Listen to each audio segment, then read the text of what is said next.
Small mass attached to a string rotates in a frictionless stable top as shown. If the tension in the string is increased by pulling the string, causing the radius of the circular motion to decrease by a factor of 2.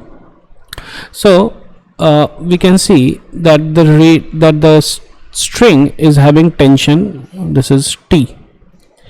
Now this tension T is directed towards the center, so therefore the torque due to the tension T is going to be 0, as R is parallel to the tension force T. So therefore, since the net torque is 0, so therefore angular momentum will be conserved.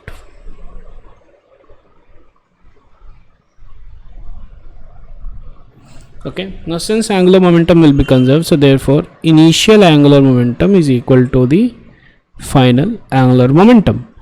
So therefore R cross mv, okay, so R into mass into velocity will be equal to R by 2 into mass into the new velocity. I'm writing here Vn. Gone. So therefore R is also gone. So therefore V new is going to be 2V. Thus the kinetic energy of the mass will be, so initial kinetic energy initial was half mv square. Now the kinetic energy final is going to be half m into 4v square.